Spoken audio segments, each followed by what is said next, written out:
கடலூர் மாவட்டம் பண்ருட்டி அருகே வன்னியர் சங்க போராட்டத்தில் உயிர் நீத்தவர்களுக்கு அஞ்சலி செலுத்த வந்த காடுவெட்டி குருவின் மகனை பாமகவினர் தடுத்து நிறுத்தியதால் பரபரப்பு ஏற்பட்டிருக்கிறது.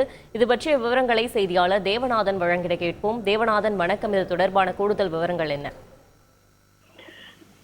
வன்னியர் சங்க போராட்டத்தின் போது உயிர் நீத்தவர்களுக்கு அங்கங்கே நினைவு தூண்கள் வைக்கப்பட்டுள்ளது. இதேபோல் கடலூர் மாவட்டம் காடாம்புலியூர் அருகே கொள்ளுக்காரன் குட்டை என்ற பகுதியில் அந்த நினைவு தூணாக அமைக்கப்பட்டிருக்கிறது.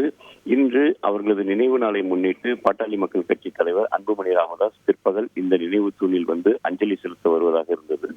அதற்கு சற்று நேரத்திற்கு முன்பாக பார்த்தோம் அப்படின்னா, காடுவெட்டி குருவுடைய மகனான கனலரசன் என்பவர் அந்த நினைவு தூணுக்கு மலரஞ்சலி செலுத்துவதற்காக வந்தார். இதனை அறிந்த பாமகவினர் பண்ருட்டி அருகே கீழக்கொள்ளை என்ற பகுதியில் அவர் கனகரசன் வந்த காரை தடுத்து நிறுத்தினர். அப்பொழுது கனகரசனுடன் வந்தவர்களுக்கும் பாமகவினருக்கும் இடையே வாக்குவாதமும் தள்ளுமுள்ளும் ஏற்பட்டது. உடனடியாக சம்பவ இடத்திற்கு வந்த காவல்துறையினர் பாமகவினரை சமாதானப்படுத்தி அனுப்பி வைத்தனர். அப்போது பாமகவினர் அன்புமணி ராமதாஸ் தான் முதலில் அங்கு அஞ்சலி செலுத்த வேண்டும், அவர் அஞ்சலி செலுத்திய பிறகு இவர்கள் வந்து அஞ்சலி செலுத்தட்டும் என்று கூறி சென்றனர். அதன் பிறகு போலீசார் கனகரசனை தடுத்து நிறுத்தினர். அப்போது கனகரசன் தான் அஞ்சலி செலுத்தப் போவதாக தெரிவித்தார்.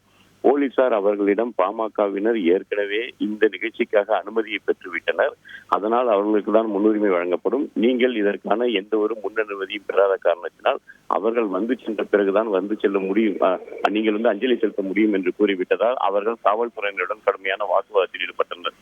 இந்த வாக்குவாதத்தின் நிறைவில் போலீசார் கண்டிப்பாக அன்புமணி ராமதாஸ் வந்து சென்ற பிறகுதான் உங்களை அனுமதிக்க முடியும் என்று கூறிவிட்ட காரணத்தினால் கனகரசன் மற்றும் அவருடன் வந்தவர்கள் அங்கிருந்து திரும்பி சென்றனர்.